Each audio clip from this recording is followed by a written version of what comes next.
Bonjour à tous et bienvenue dans ce nouveau numéro des invités du Clémy. Donc, c'est le quatrième épisode consacré à la semaine de la presse et des médias dans l'école.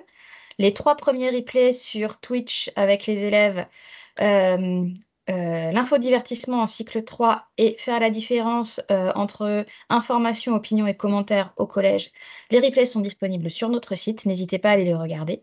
Et aujourd'hui, nous recevons Xavier Gillet, formateur au Clémy, et Yuna Mirales, professeur des écoles en grande section, qui vont nous présenter une séquence pour découvrir l'information en grande section. Et je vous laisse la parole. Oui, bonjour à toutes et tous. Merci beaucoup, Pauline. Donc, effectivement, je me présente très rapidement. Xavier Gillet, je suis aujourd'hui formateur au Clémy. Avant cela, j'ai d'abord une première vie en tant que journaliste et puis en tant que professeur des écoles et plus spécifiquement en cycle 1. Yuna, à toi. Bonjour à tous et à toutes. Je suis Yuna Miralles, je suis professeure de grande section à Paris. Je suis en grande section depuis 2 ans. J'ai fait 7 ans en élémentaire et avant ça, j'avais fait 7 ans en maternelle de la petite à la grande section. Voilà. Merci Wina, merci beaucoup d'être là et merci beaucoup d'avoir préparé avec nous ce webinaire. Alors on va démarrer la présentation. Donc le thème, découvrir les médias en grande section, découvrir les médias et l'information. Avant de rentrer plus précisément dans le vif du sujet, je vais simplement faire un petit point, toujours le moment le plus attendu de ce webinaire sur l'EMI et les programmes. Alors vous allez me dire, l'EMI et les programmes en maternelle, ça va être vite vu, puisque effectivement l'éducation média et l'information ne figure pas explicitement dans les programmes de cycle 1. Mais je voulais vous parler d'un autre document qui a été publié en 2018 par le Conseil supérieur des programmes, les orientations pour l'éducation média et l'information pour les cycles 2 et 3, qui présente deux grandes idées: la progressivité de l'EMI et surtout, et c'est essentiel, sa transversalité. C'est-à-dire que lorsqu'on travaille de l'EMI, évidemment, on travaille dans plein d'autres disciplines, on travaille de nombreuses compétences. Pourquoi je vous en parle? Parce qu'il y a un petit lien à la maternelle qui est fait dans ce document. C'est ce que j'ai placé en bas à droite de la page. Vous voyez, il est écrit: au cycle 2, l'EMI permet de poursuivre la découverte des supports d'information et de communication engagés en cycle 1 sous leurs différentes formes, écrites, sonores, iconographiques, multimédia, en s'interrogeant sur leurs usages et sur ce qu'ils nous disent. Je vous dis ça maintenant parce que vous allez retrouver dans ce qu'on va vous présenter tout à l'heure avec Yuna, exactement ce type de préconisation qui est faite dans les orientations pour l'EMI cycle 2 et 3. Très rapidement, ces orientations, parce que ça peut aussi vous inspirer dans les travaux que vous pourrez mener dans vos classes, se décomposent en quatre grands champs. S'approprier un espace informationnel, c'est la découverte des médias. Les compétences info-documentaires, c'est identifier rechercher, identifier, exploiter, organiser l'information. Création et collaboration, c'est là très clairement arriver à une activité de production médiatique collective. Et puis citoyenneté et capacité à agir, on va évoquer des notions comme la liberté d'expression ou encore, avec des élèves plus âgés, la citoyenneté numérique. Avec le cycle 1, avec les programmes du cycle 1, il y a de nombreux liens qui peuvent être faits. Vous le verrez aussi dans la présentation qu'on va vous faire rapidement avec Yuna. Mobiliser le langage dans toutes ses dimensions. Évidemment qu'on va parler de langage oral, de langage écrit dans ces séances-là. Agir, s'exprimer, comprendre à travers les activités artistiques, parce qu'on va travailler sur l'image, qu'il s'agisse de photographie ou de dessin. Et puis évidemment, explorer le monde, parce qu'on va pouvoir faire découvrir les outils numériques. Yuna, sur l'aspect transversalité, tu confirmes ce que je viens de dire, l'EMI est une façon d'aborder plein de choses en classe avec des élèves de grande section. Oui, alors déjà parce que en maternelle, tout est prétexte ou support au langage oral. Et clairement, le travail sur le MI, on travaille sur la description, donner son avis, échanger avec ses pairs, avec les autres camarades, donner son avis avec l'adulte, parce que vous verrez dans les séquences qu'on va proposer, il y a des moments avec des dictées à l'adulte où on demande aux enfants qu'est-ce qu'ils ont pensé d'une une ou qu'est-ce ont pensé de l'information présentée. Il y a beaucoup de vocabulaire qui est travaillé. On travaille énormément aussi une syntaxe quand on va, par exemple, aller en fin d'année sur des activités de produire des documents sonores. Au niveau du langage écrit, on travaille sur l'objet médiatique, le journal, le magazine, sur les différences entre narration, documentaire. On travaille énormément sur la compréhension. On peut travailler aussi sur le projet d'écrivain parce que en travaillant sur les fonctions de l'écrit, un journal, ça sert à quelque chose. Nous, on veut aussi produire un journal, donc c'est très, très riche. Et puis après, il y a tous les liens dont tu parlais tout à l'heure, Xavier, sur explorer le monde, on travaille sur les objets, sur la matière. Nous, cette année, à l'école, on travaille sur les 4 éléments et en fait, on a pu utiliser depuis le début de l'année plein de journaux qui rattachaient il y a eu des incendies, il y a eu des éruptions volcaniques, il y a eu des cerfs-volants, le festival des cerfs-volants. Donc tout ça, ça nous a permis de raccrocher, de travailler et d'explorer différemment ces éléments-là. Donc oui, c'est très, très, très riche. Et oui, effectivement, et on va s'en apercevoir à travers la séquence qu'on va vous proposer dans un instant. Avant cela, juste un petit point très rapide. Vous le savez, des nouveaux programmes d'enseignement moral et civique sont entrés en vigueur. Ça ne concerne pas directement le cycle 1, puisque les premiers items sont placés en CE1. Vous le voyez dans la slide que je vous présente là. Et c'est pour ça que, aussi, nous, au Clémy, on a travaillé sur un outil que je vais vous présenter maintenant très rapidement, qui s'appelle les repères de l'EMI pour le premier degré. Je vais vous diffuser une petite vidéo qui va vous expliciter un petit peu le fonctionnement de ce nouvel outil qui est en ligne sur le site du Clémy depuis le mois d'octobre.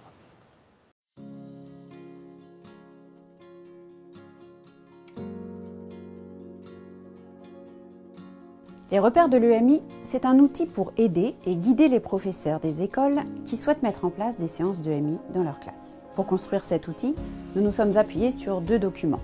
Les orientations du Conseil supérieur des programmes pour l'EMI au cycle 2 et 3 de 2018 et le Vademecum pour l'EMI de 2022. Ces repères reposent d'abord sur des propositions de cheminement logique et progressif pour construire 9 compétences EMI, réparties en 4 thèmes. L'information, les médias, liberté d'expression et citoyenneté, et l'image médiatique. Les thèmes 1 et 2, l'information et les médias, regroupent les fondamentaux de l'EMI. Il est donc préférable de commencer à travailler sur ces thèmes avant d'aborder les 2 autres. Pour chacune des 9 compétences, nous vous proposons un chemin composé de plusieurs étapes. Et à chaque étape, vous pourrez accéder à une série de ressources produites par le Clémy ou différents partenaires de la presse jeunesse. Par ailleurs, vous pourrez retrouver également par cycle les entrées programmes associées à chaque compétence. Concrètement, si vous souhaitez travailler sur la première étape de la compétence 1, définir la notion d'information, vous cliquez sur le point correspondant sur la carte et vous êtes dirigé ici. À gauche, vous retrouvez une frise vous permettant de vous situer sur le chemin qui mène à la compétence travaillée. À droite, il y a ce tableau rempli de liens cliquables vers des fiches pédagogiques, des vidéos, des affiches, qui pourront servir de guide ou de support à vos séances. Toutes ces ressources sont des propositions dont vous pourrez vous emparer comme vous le souhaitez, en les adaptant si besoin.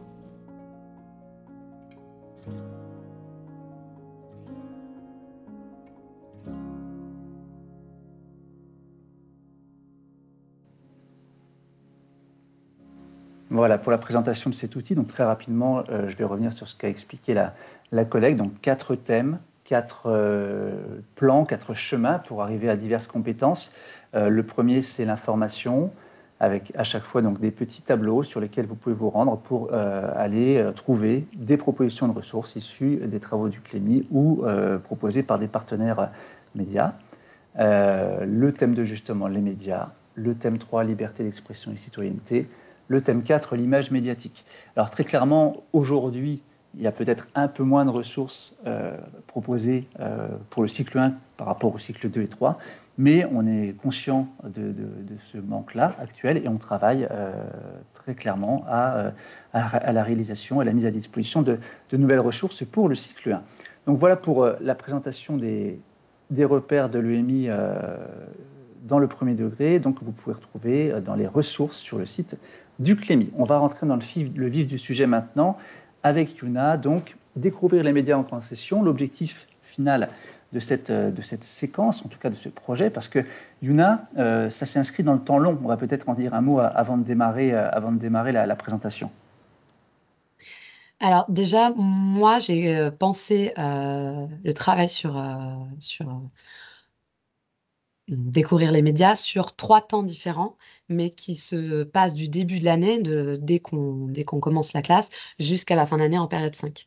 L'idée, c'est d'instaurer tout un monde, tout un imaginaire, toute une culture médiatique avant de travailler dans le cœur de l'information. Et je pense que c'est important.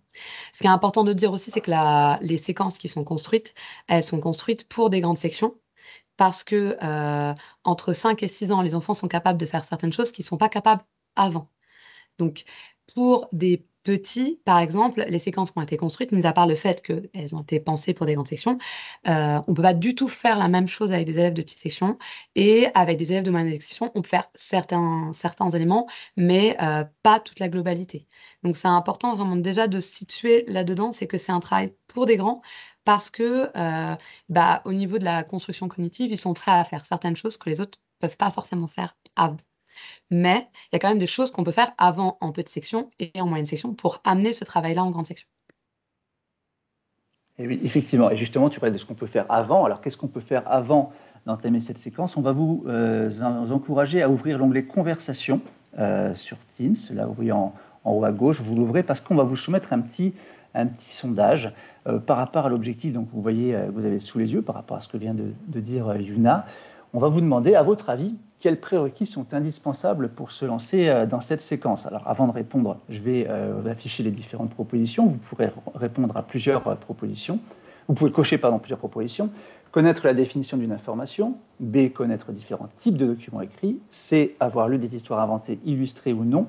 D, être abonné à une publication médiatique. Alors, juste un instant, je vais lancer le sondage qui va normalement, en fonction de la version de Teams dont vous disposez, ou si jamais vous passez par l'application, ça doit s'afficher normalement dans votre conversation. Et si ça ne l'est pas le cas, vous pouvez mettre A, B, C ou D dans la conversation. On va en tenir compte aussi. Donc, je vous laisse cocher et envoyer vos réponses.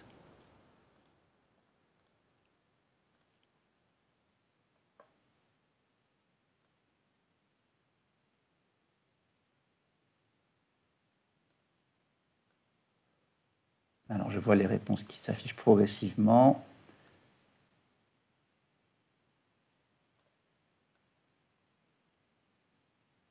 On va vous laisser encore 5 secondes.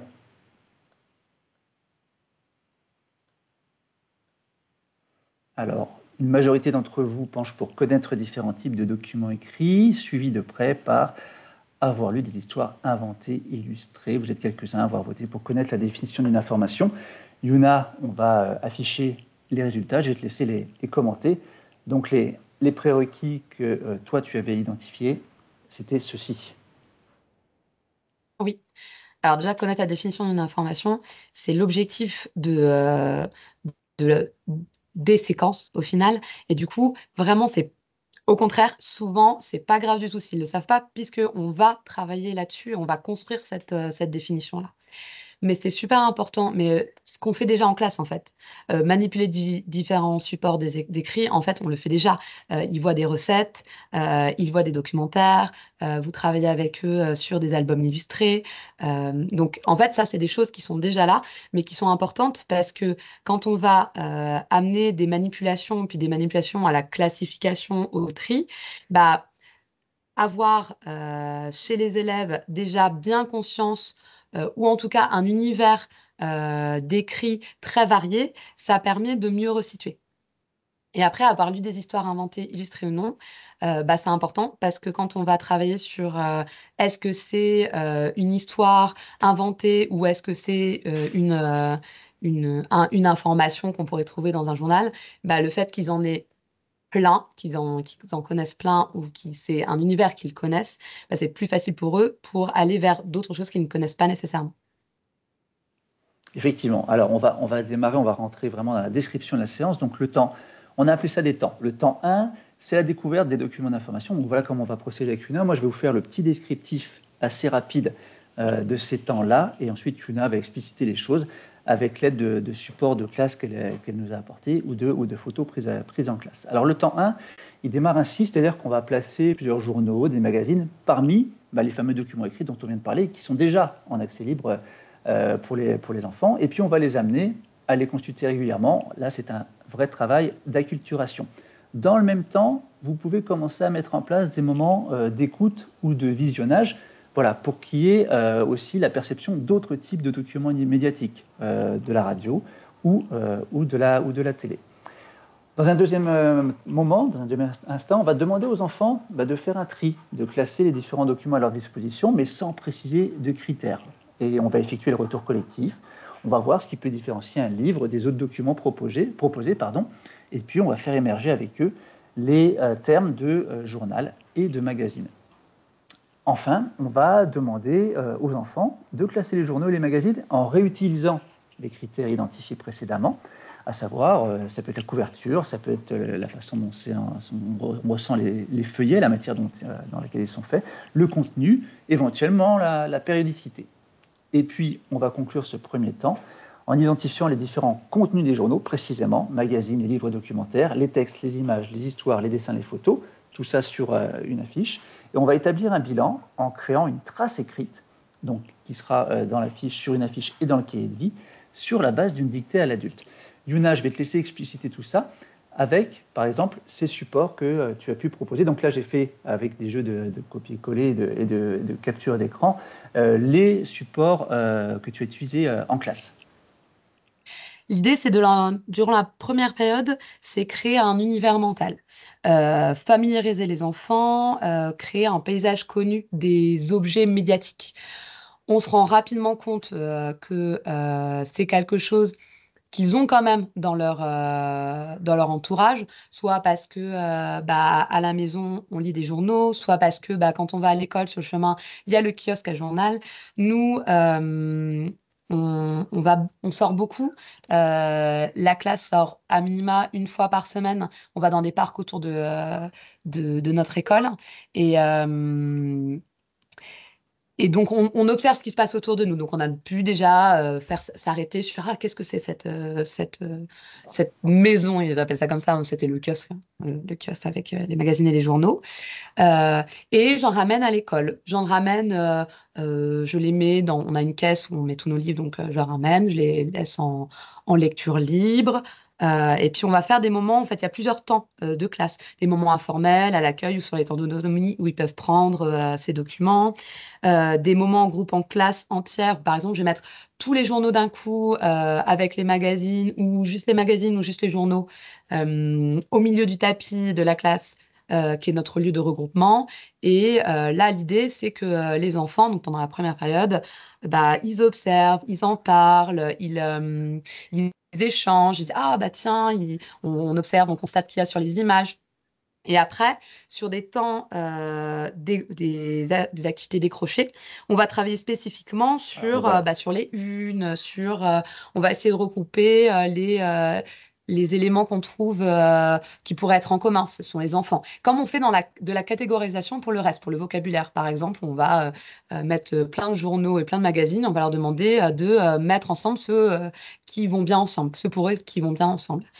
Donc ça, c'est à partir de la période 2, une fois qu'on a bien manipulé, qu'on s'est bien familiarisé avec tous ces outils-là, on va commencer à faire des catégories. D'abord, différence entre, par exemple, un journal et un album illustré, un album d'histoire, un journal et un magazine. Et après, on va commencer à donner des définitions. À partir de ce qu'ils ont observé, ce qu'ils ont pu toucher, ce qu'ils ont pu voir, ce qu'ils ont pu constater sur les thématiques, par exemple.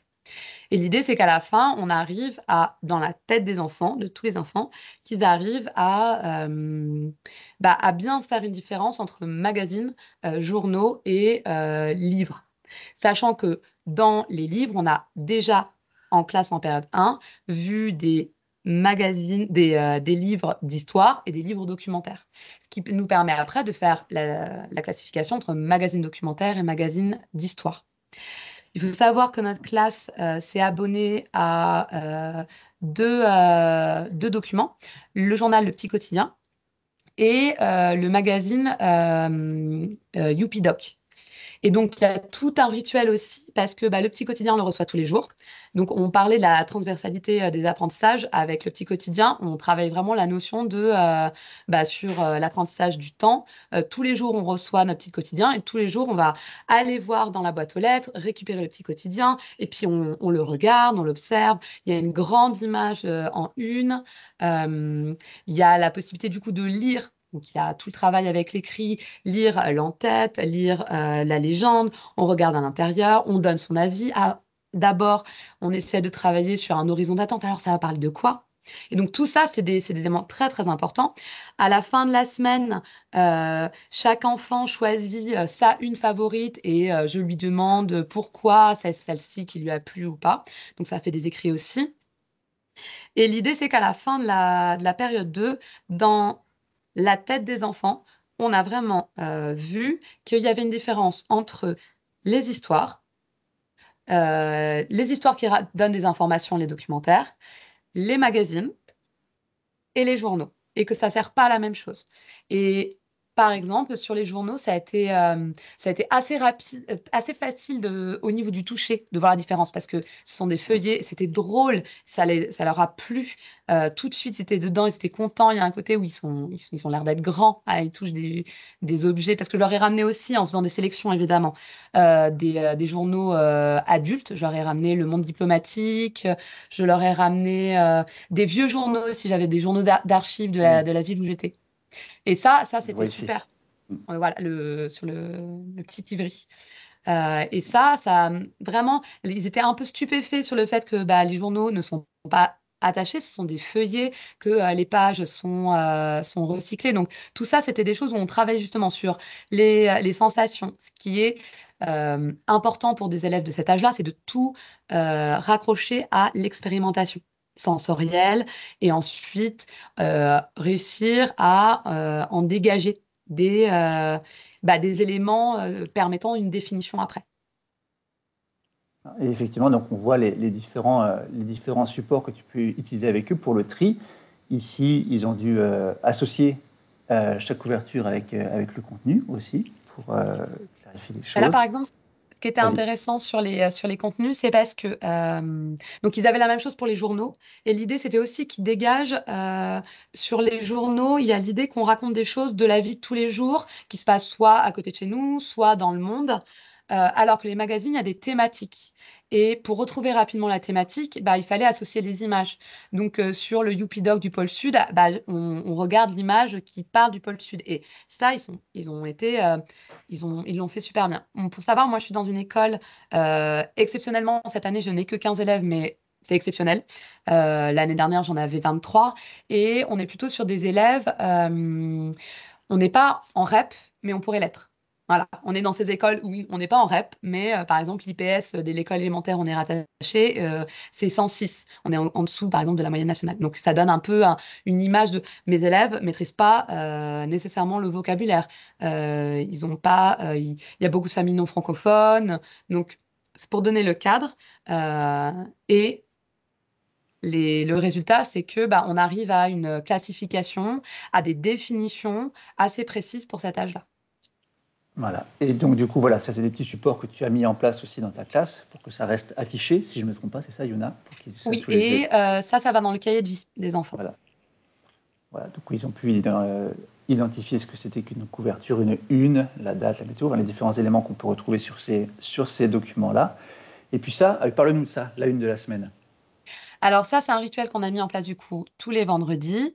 Les enfants, le matin, pendant l'accueil, ils viennent et ils choisissent la une qu'ils ont préférée pendant la semaine. Donc on les étale parce que une photo précédente, tu avais montré Xavier dans notre espace rituel du matin, celui où on fait la date. J'affiche les unes au fur et à mesure. Voilà. Ouais, celui-là. Ici. Et donc, on a les unes de la semaine. On en a parlé évidemment pendant l'accueil, pendant les regroupements, le premier regroupement du matin.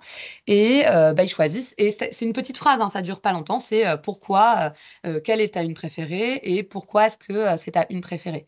Et les enfants, ça va de celle que j'ai montrée parce que elle est de janvier. Ça m'a plu parce que on dirait le château de la Reine des Neiges. Et c'est vrai que c'était des choses qu'ils avaient dites.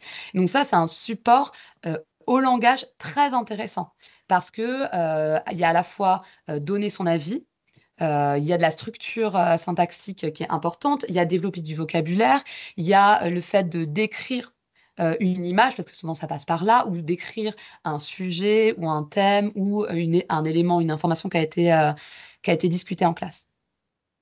Et donc ça va dans le Et, cahier du vie, pardon.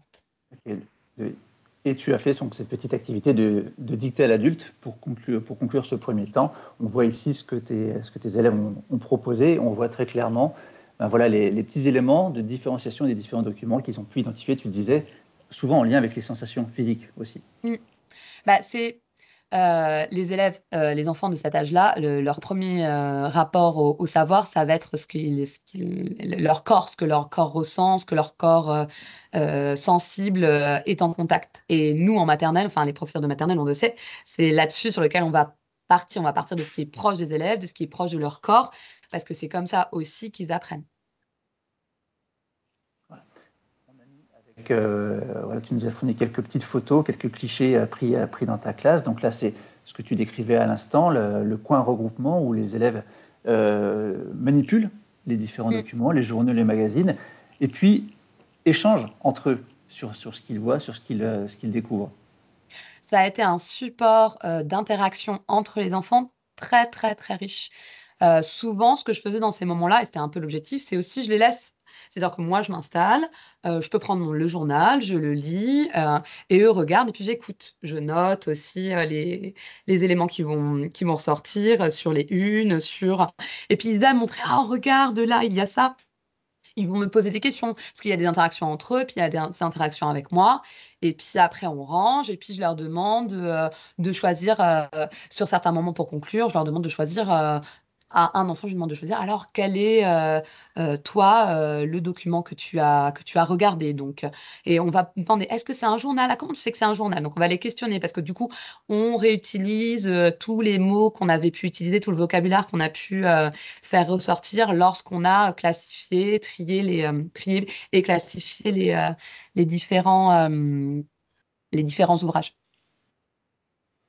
Et au rayon transversalité, voilà, on te laisse commenter cette petite photo. Donc, le thème de cette année, travailler avec tous les collègues et toutes les collègues de l'école, c'est les 4 éléments. Et donc, moi, je travaille tous les éléments à chaque période.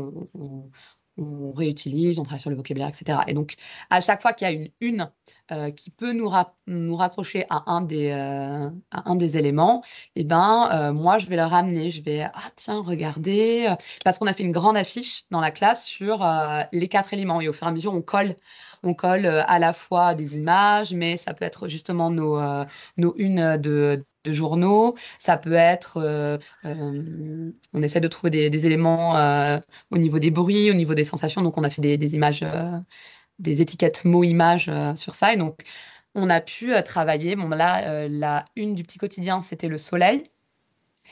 C'était sur une sonde spatiale qui s'était rapprochée du soleil. Alors, c'était intéressant parce que en légende, il y avait marqué, était inscrit image produite par l'IA. Et donc celle-là, je la garde, cette image, je la garde pour plus tard. Mais on en a quand même parlé parce que ils ont dit que c'est très très chaud le soleil et que du coup, comment c'est possible de prendre une image? C'est très très loin aussi. Donc ça a été très intéressant pour continuer à travailler en découverte du monde sur les éléments. Donc voilà, on arrive à la fin de ce temps. On va vous interroger, donc même système que tout à l'heure. Vous allez voir dans la conversation un sondage qui va s'afficher. À votre avis, par rapport à ce que vient de vous décrire précisément Yuna, quelles difficultés peut-on rencontrer en tant qu'enseignant ou enseignante durant ce premier temps? Est-ce que c'est le manque de vocabulaire de description chez les enfants, à votre avis? Trouver du contenu adapté à des élèves de grande section? Les enfants qui ne réussissent pas à effectuer les tris qu'on leur demande d'effectuer? ou le manque d'intérêt. Je vais immédiatement lancer le sondage et je vous laisse répondre tout à l'heure, comme tout à l'heure, hein, 15 ou 20 secondes, c'est à vous. Et vous pouvez avoir, vous avez la possibilité de cocher plusieurs cases.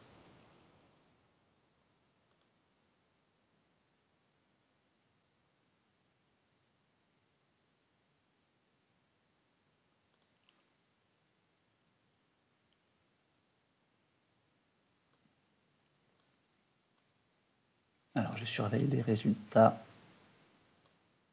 en temps réel. Je vous laisse encore quelques secondes. Donc, une majorité d'entre vous, vous avez voté pour le manque de vocabulaire de description chez les enfants. Et derrière, à 27%, les enfants n'ont pas réussi à effectuer un tri pertinent. Yuna, tu confirmes, la principale difficulté, c'était bien? Oui, le manque de vocabulaire, mais ça, c'était attendu. Ça, moi, dans les difficultés que j'avais notées potentielles, les barrières et les freins, c'était le vocabulaire. Comme je dis, je travaille avec un public qui est mixte, mais quand même avec des élèves pour qui le langage oral et la richesse lexicale est assez est, est faible, est à travailler. Mais du coup, c'était aussi un enjeu et un objectif, c'est-à-dire utiliser ce travail autour des journaux et des magazines pour enrichir le vocabulaire. Parce que quand on doit décrire une ou le contenu, la thématique d'un magazine, bah, nécessairement, ça va aller chercher les élèves là-dessus. Et ça, c'est super parce que c'est du concret, c'est visuel, et en même temps, c'est pas non plus dans leur cadre habituel. Ça va les obliger à faire des liens aussi avec d'autres choses qu'ils ont pu voir auparavant, ou avec des choses avec lesquelles ils vivent. Quand il y a des journaux qui parlent, par exemple, des loups, bon, bah, eux, ils vont aller chercher dans leurs éléments culturels, dans leurs inférences personnelles, les histoires sur les loups qu'on a pu leur lire. Mais du coup, là, on travaille sur des loups qui sont réels, puisqu'on parle, par exemple, de la réimplantation des loups. Donc ça, c'était super. Et vraiment, c'était un frein potentiel, mais c'était un frein qui était anticipé, en fait. Et du coup, là, ce frein-là, il est facilement, on va dire, euh, travailler parce que c'est un objectif. C'est un objectif de compétence à travailler, c'est un objectif de savoir, c'est un objectif pour les programmes. Donc ça, c'était un élément en fait de travail. Et c'était un outil, le MI, en fait, pour travailler ça et pour développer ça. Par contre, les enfants ont très très rapidement fait le tri, sans aucune difficulté. C'est-à-dire que déjà ce que je disais, au niveau sensoriel, en fait, les journaux et les magazines, c'est pas du tout la même chose. Et ils ont tout à fait conscience, intuitivement, qu'il y a une différence dans les présentations. Il y a des choses qui sont en commun, ils ont pu le dire, mais dans les présentations, ils le disent avec leurs mots. Donc après, c'est mon travail à moi d'avoir en amont les éléments que je veux, dont ils s'imprègnent et qui sont importants pour moi qu'après, ils retiennent. Donc je vais les avoir notés sur une feuille, je vais aussi mettre en avant certaines unes ou certains magazines plus que d'autres pour pouvoir travailler certains éléments langagiers plutôt que d'autres. Et ce qui est sûr, c'est qu'il n'y a pas du tout une manque d'intérêt. Les enfants, enfin, c'est l'effervescence. Dès qu'il y a le nouveau magazine, on a des rituels, ils sont bien mis en place, donc on va regarder la météo. Est-ce qu'elle correspond on va regarder la météo de la veille, par exemple. Est-ce que ça correspond à ce qu'on a vu aujourd'hui? Donc ça, c'est génial. Au niveau du travail sur la temporalité, au niveau du travail sur les saisons, c'est super riche. Et en plus, certains vont nous dire, ah bah c'est comme papa ou maman, ou papy ou mamie, ou tonton ou tata, ou ah oui, j'ai vu ça dans la rue. Et justement, on peut rebondir sur des choses qui sont des zones d'intérêt proches des enfants.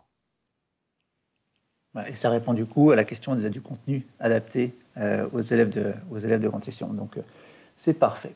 On va poursuivre donc, après ce sondage.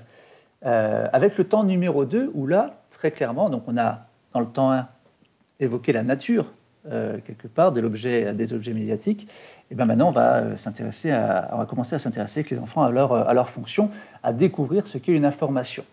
Dans un premier temps, grand groupe, on va lire une courte histoire illustrée, et puis un peu plus tard, mais dans la même journée, lire un article du petit quotidien, et idéalement, on va en prendre un, d'article qui a un lien thématique avec la courte histoire illustrée qu'on a pu leur proposer un peu plus tôt.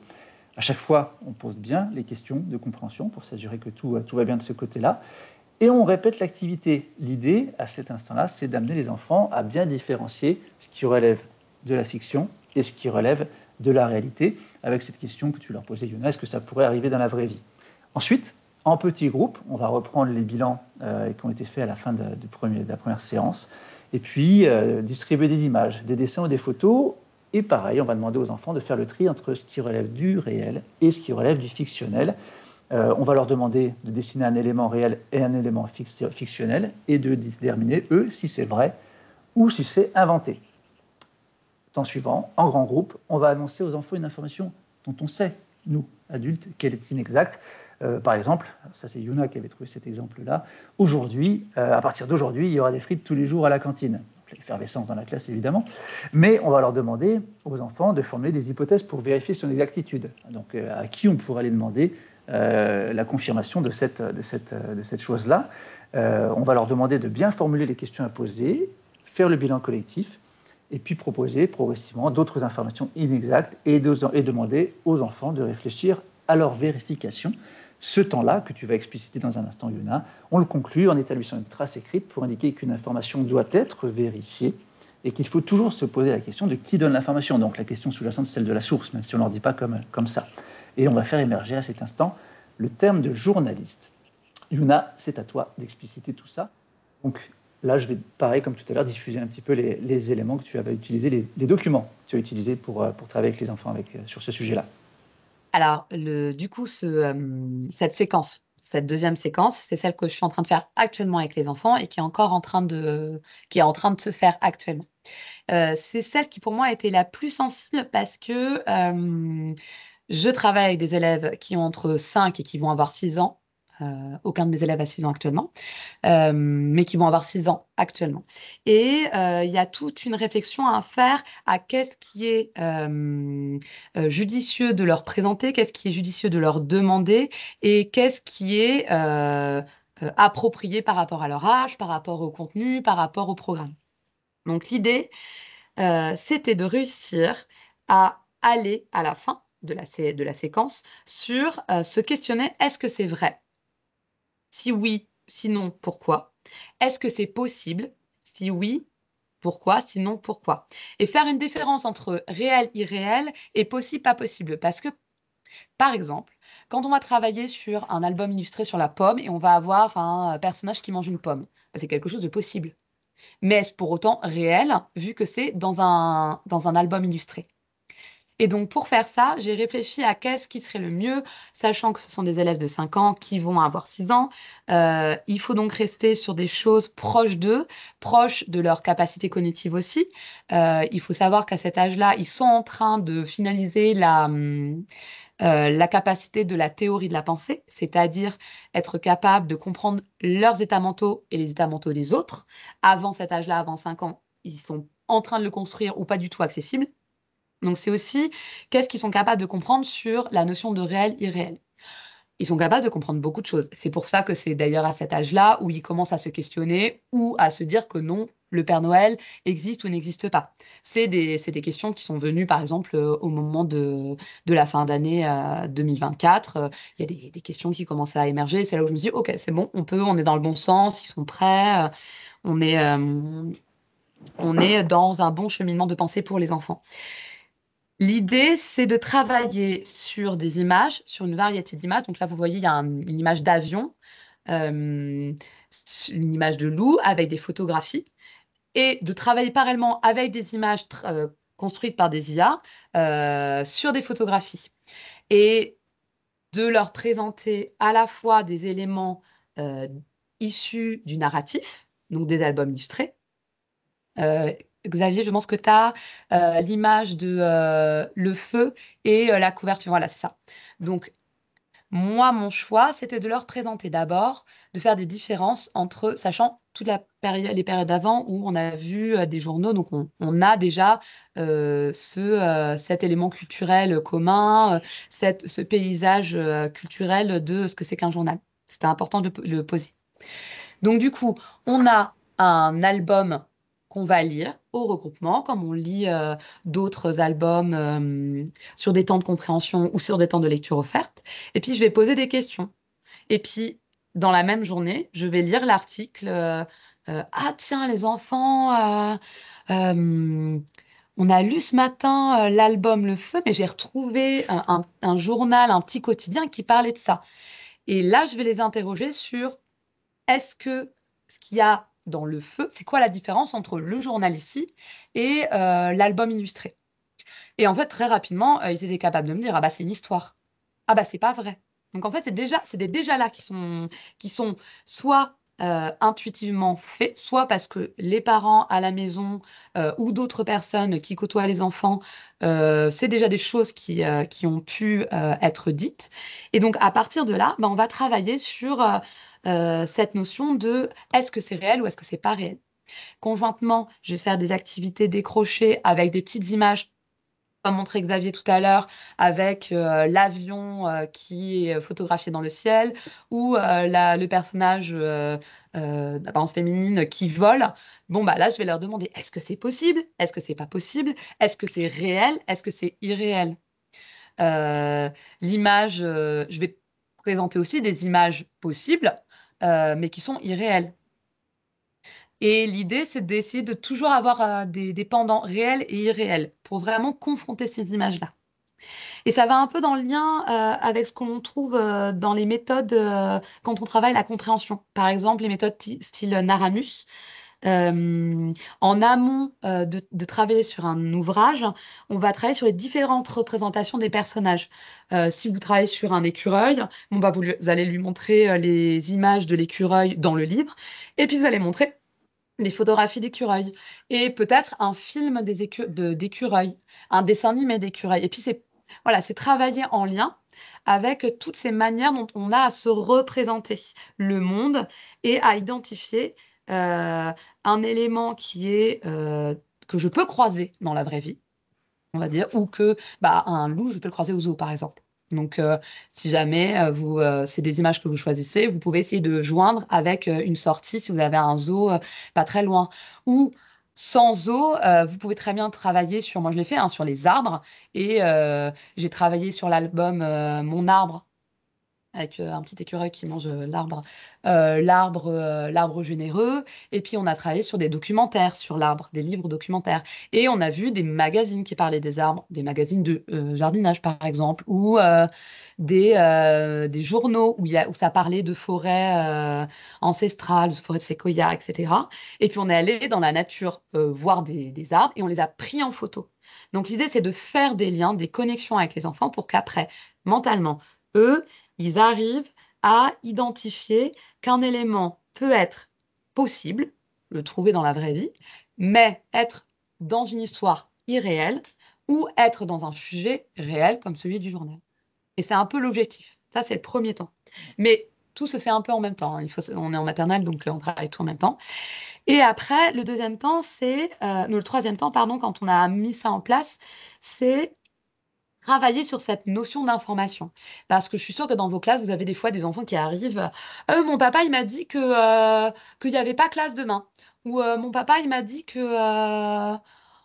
Ou ma maman, elle m'a dit, je dis mon papa, parce que je pense à un élève en particulier qui était venu une fois en me disant que, je ne sais plus ce que son père lui avait dit, mais c'était super intéressant, je l'avais noté, parce que justement, c'était une information qui était inexacte.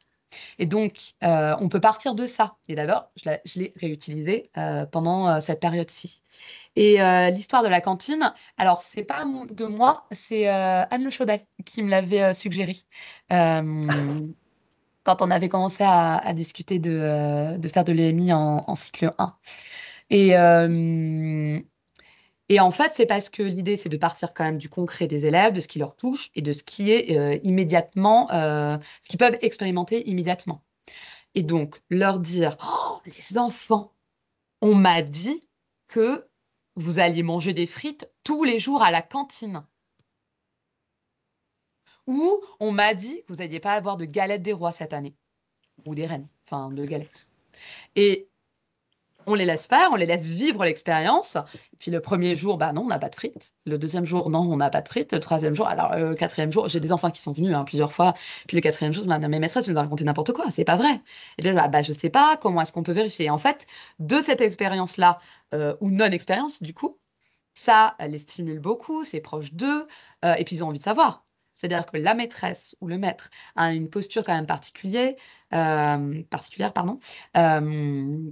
Et la parole de l'adulte, et d'autant plus de l'adulte enseignant, c'est quand même, on dit quelque chose, c'est forcément vrai, on ne peut pas se tromper, parce que c'est quelque chose un peu qui est véhiculé. L'adulte sait, et l'adulte, quand il dit quelque chose, c'est forcément une vérité. Et donc, c'est très perturbant pour eux. Et donc, souvent, tu m'as fait une blague, maîtresse. Ah non, mais non. On m'a vraiment dit, vous allez manger des frites tous les jours. Donc après, c'est comment on fait, à qui on va demander. Et là, on fait la liste avec eux. OK, qui vous connaissez? Donc, les personnes proches, ça va être animateur, animatrice, la responsable du centre de loisirs. S'il y a des maîtres et maîtresses qui font le service de cantine, leur demander à elles ou eux, les cantiniers, cantinières, la directrice ou le directeur. Et après, à partir de ces personnes-là, ils vont nous répondre. Évidemment, je suis allée voir les adultes en amont pour les prévenir du projet qu'on était en train de mener, pour qu'ils ne soient pas surpris. Et donc, ensemble, on va réfléchir aux questions. OK, alors qu'est-ce qu'on leur demande? Et s'ils nous répondent qu'ils ne savent pas, à qui on peut aller demander? Déjà, on peut leur demander à eux, à qui on peut demander. Et donc, comme ça, on va aller chercher des sources fiables et on va vivre la recherche de sources fiables pour aller vérifier cette information. Pour finalement se dire, en fait, on va regarder le menu et on va regarder qui fait le menu et puis on va contacter la personne qui fait le menu et qui nous dit, non, pas du tout. Et à partir de ça, on peut travailler sur des notions de information, rumeur, fait, opinion. Et ça, c'est un des thèmes que les élèves vont voir en cycle 2, cycle 3, cycle 4. Et c'est des prémices. Et on n'est pas obligé du tout de mettre ces termes-là. On n'est pas obligé de les mettre, mais on peut les mettre. Parce que moi, quand des élèves vont me dire ah, un tel, il m'a poussé, alors qu'en fait, il a bousculé sans faire exprès. Ah c'est pas forcément vrai. Donc, on peut aussi travailler ça à d'autres moments que les moments où on va travailler spécifiquement sur ça. Et l'idée, c'est qu'à la fin, on soit capable de dire, OK, donc une information qu'on a vérifiée, est-ce que, déjà, est-ce que c'est une information ou est-ce que c'est autre chose? Et dans ce cas-là, ça, on peut le nommer. Moi, j'ai choisi de le nommer. Je dis, non, ça, c'est un avis. Là, tu nous donnes ton avis. Ça, c'est pas sûr, c'est une rumeur. On explique ce que c'est qu'une rumeur. Dans l'idée que soit ils s'emparent du mot, soit ils s'emparent pas, et ils vont utiliser leur propre mot au final. Et après, on va dire, est-ce que c'est un fait? Est-ce que c'est pas un fait? Est-ce que c'est un fait qui a pu être avéré et on a vu auprès de qui il a été avéré ou pas? Et après, l'idée, c'est de faire des petits jeux comme ça avec les enfants, où je vais leur présenter une information, par exemple la météo. Ce matin, j'ai vu qu'il allait pleuvoir toute la journée, alors qu'il fait 20 degrés dehors et qu'il y a un beau soleil. Maîtresse, ce n'est pas vrai. Et je dis, comment tu sais? Je vérifie par moi-même, je vais regarder l'information dehors. Et c'est par ces petits éléments-là qu'on arrive à conclure sur un affichage sur, OK, finalement, c'est quoi une information et comment je fais pour être sûre qu'elle est vraie, cette information. Et bon, pour moi, c'était très important de travailler ça parce qu'on est quand même à une époque où l'ère de la post-vérité, où il y a des fake news, où moi j'ai vu, en ayant travaillé en élémentaire, des élèves de CM2, de CM1 et de CM2, auprès des camarades et même de l'adulte enseignant, transmettre des éléments de théorie du complot. Et donc je pense que c'est en commençant à cet âge-là, grande section, avant je pense que c'est compliqué. On revient sur le fait que les enfants de moins de 5 ans n'ont pas encore stabilisé, de moins de 6 ans, n'ont pas encore stabilisé la théorie de l'esprit. Donc ça aussi, on ne peut pas demander à des élèves de petite section de comprendre cette différence-là. On peut les amener sur d'autres observations, mais on ne peut pas attendre d'eux qu'ils soient tous et toutes en mesure de faire ça. Et du coup, je pense que c'est important de commencer à travailler ces éléments-là. Et les enfants sont tous capables de me dire, ah mais non, mais ça, maîtresse, quand je leur montre le personnage féminin qui vole dans les nuages, ça, c'est pas vrai, c'est pas possible. Ou quand on a Petit Loup qui est habillé et qui va à l'école, tous mes élèves me disent, bah non, ça c'est une histoire, c'est pas vrai. C'est pour faire semblant. Voilà. Et c'est ce qu'on voit à travers le document qu'on affiche actuellement. À la fin, ils sont en capacité, donc ils ont découvert l'objet médiatique, l'objet journal, ils sont en capacité de dire qu'à l'intérieur de cet objet-là, on va trouver des informations, et ils font bien la différence avec les albums d'histoire qu'on peut découvrir, qu'on peut avoir le plaisir de découvrir en classe, mais qui ne contiennent pas des informations, qui contiennent des éléments de fiction. On va vous poser une dernière petite question avant d'arriver au troisième temps qu'on va aborder rapidement. À votre avis, par rapport à tout ce que vient de décrire Yuna, à quels aspects l'enseignant doit-il être ou l'enseignant doit-elle être très attentif pour atteindre les objectifs visés? Trouver des informations qui soient proches des enfants, vérifier que les frites ne sont pas servis toujours à la cantine, parce que sinon ça tombe à l'eau. Bien insister auprès des enfants pour marquer la différence entre le fictionnel et le réel. Je lance le sondage. C'est parti. À vous de jouer.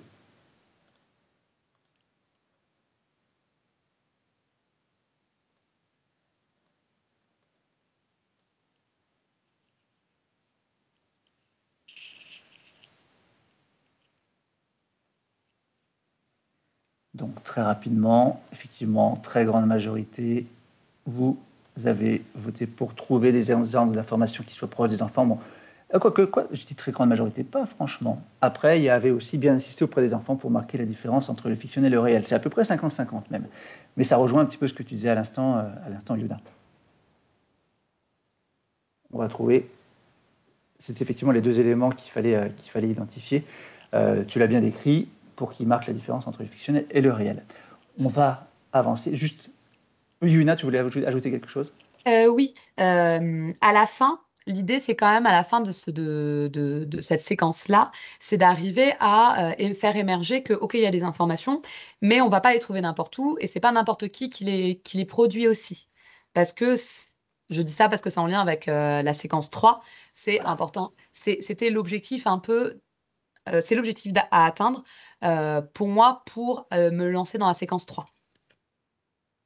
Voilà. Et ce fameux temps 3, cette séquence 3, on va aller un petit peu plus vite aussi pour laisser le temps de répondre à vos questions s'il y en a. C'est celui que tu vas bientôt aborder dans ta classe. Donc, il s'agira de faire créer de l'information par les enfants. Donc là, on va leur présenter le projet, maintenant qu'ils ont identifié l'objet et sa fonction, et la notion de journaliste. On va leur dire, vous allez devenir des petits journalistes. Et là, tu as choisi, toi, d'aller travailler sur un projet journal audio. On poursuit les moments d'écoute et de visionnage. C'est là qu'ils vont aussi prendre beaucoup de sens, parce qu'eux vont se mettre dans la peau des journalistes radio. J'ai fait une petite coquille, des informations, pas des informations. Soumet des informations à un élève. L'élève en choisit une. On valide en fonction de ce qui s'est dit dans le temps 2 que ce soit bien une information. Puis on la présente à la classe, qui doit à son tour valider qu'il s'agit bien d'une information. On reprend les démarches entreprises lors du temps 2. Et ensuite, on va aussi proposer des fausses informations pour vérifier qu'ils ont bien assimilé tout ce qui s'est dit auparavant. Et ils vont faire un travail de journaliste ensuite, c'est-à-dire qu'ils vont choisir parmi tout cela les informations qu'ils vont souhaiter intégrer dans leur journal audio, préparer les textes, une phrase par enfant, par exemple, c'est ce que tu as choisi de faire, Yuna, avec un objectif de proposer 3 informations dans ce journal audio. Et à la fin, il s'agira d'enregistrer l'émission avec les textes préparés par les enfants qui auront répété pour pouvoir restituer leurs phrases. Yuna, juste un mot là-dessus, et après on passera aux questions-réponses. Alors, j'essaie d'être bref.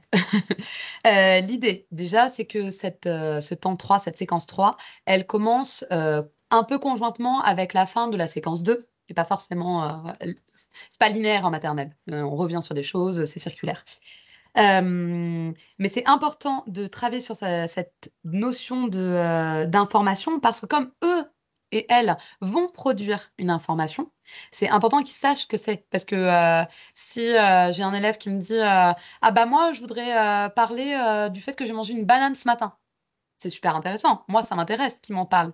Mais est-ce que ça va intéresser toutes les personnes qui vont écouter notre séquence de journal audio? Je suis pas sûre. Et du coup, pour nourrir ça, j'ai oublié de dire, mais depuis le début de l'année, on écoute aussi des émissions produites par des enfants. Par exemple, moi, j'écoute les émissions de Radio Cartable. C'est des émissions qui sont diffusées une fois par semaine en Île-de-France sur des ondes, mais qu'on peut retrouver en podcast sur Internet. Et j'ai écouté d'autres radios scolaires et d'autres radios produites par des enfants, comme j'ai présenté des journaux scolaires, des journaux écrits scolaires. Et j'ai présenté des moments radiophoniques. Alors, c'est un peu difficile de trouver des choses radiophoniques qui soient adaptées pour des élèves de 5 ans parce que souvent ça va très très vite.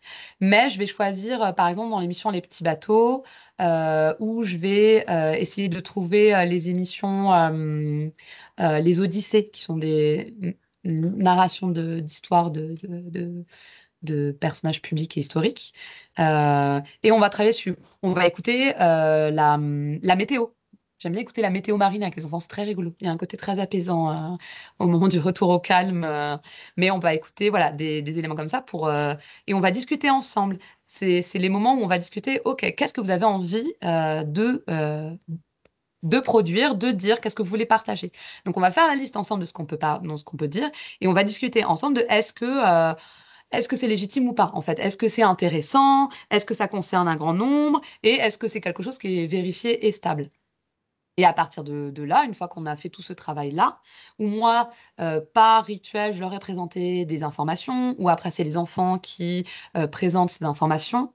Donc, l'idée, c'est un petit rituel que je fais avec les enfants, que je vais faire, je l'ai pas encore fait, mais que j'ai prévu de faire avec les enfants, où pendant l'accueil, je prends un enfant et je lui présente une information qu'il devra présenter aux autres. Par exemple, bon, bah, je te propose aujourd'hui, tu présentes la météo. Je dis la météo parce qu'en fait, c'est le plus facile. Ou aujourd'hui, tu présentes le menu du jour.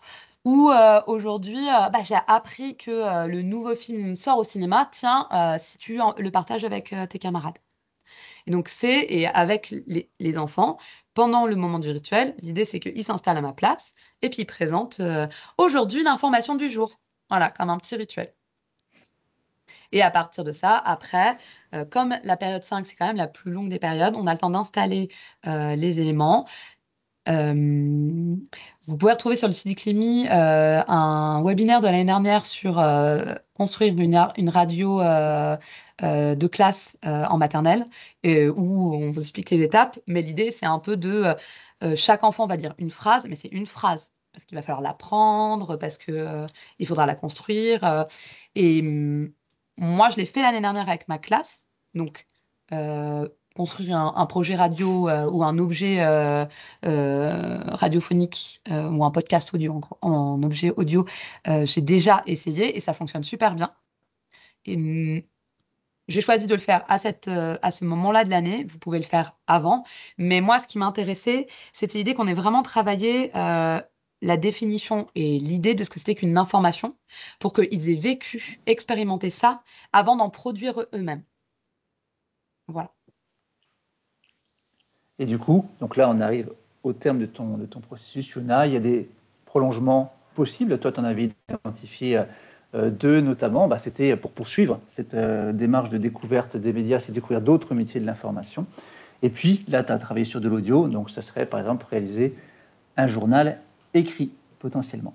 Alors, il est 17h58, oui. On allait un petit peu plus... Vas-y, je te laisse juste commenter ça et après, on va répondre aux questions. Oui, juste sur le journal écrit, je ne sais pas si vous avez je sais pas, les écoles élémentaires qui sont à proximité, mais par exemple, l'école élémentaire à proximité produit un journal écrit.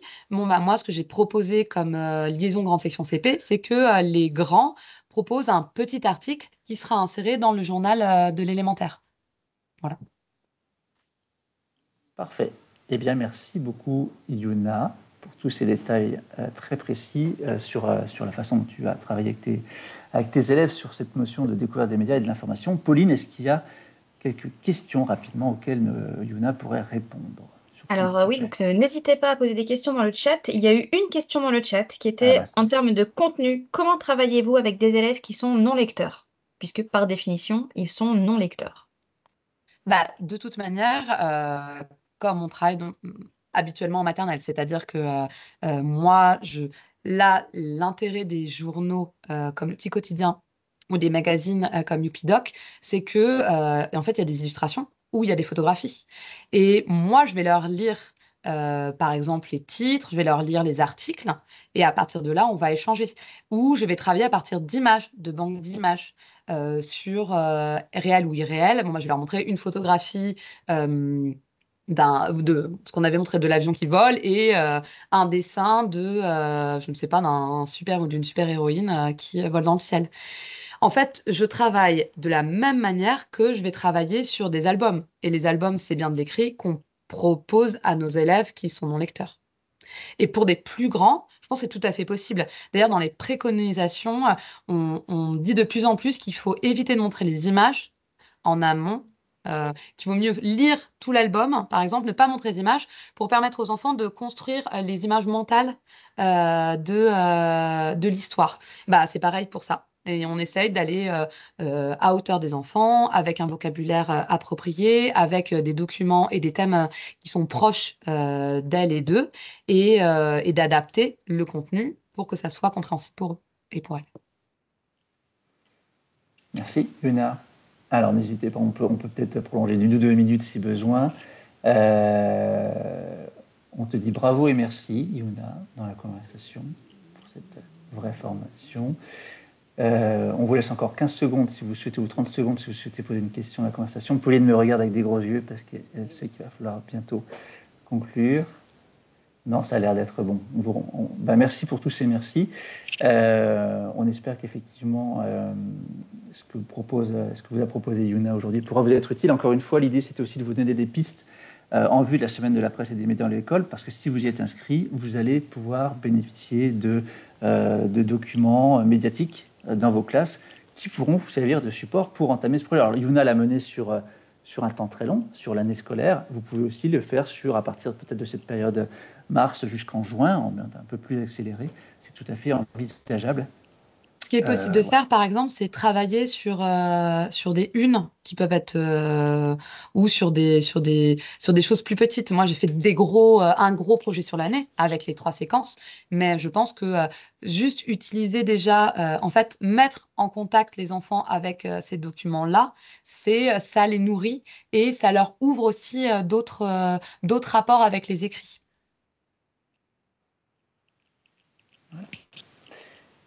Parfait. Eh bien, alors, avant de te laisser le mot de la fin, Pauline, merci beaucoup, Yuna, pour tout le travail effectué, pour la préparation du webinaire aussi. Moi, ça me fait plaisir aussi de revenir dans une école maternelle pour travailler sur ce sujet-là avec toi. Merci à toutes et tous d'avoir été présents et présentes cet après-midi pour ce webinaire. Et merci beaucoup à toutes et à tous, effectivement, de nous avoir suivis ce soir.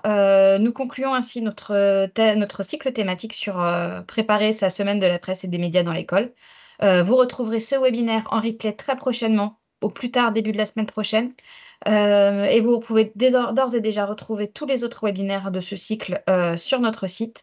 Et nous sommes en train de préparer le prochain cycle de webinaires pour les mois de avril, mai et juin. Voilà, vous aurez très prochainement les informations sur la programmation du futur cycle.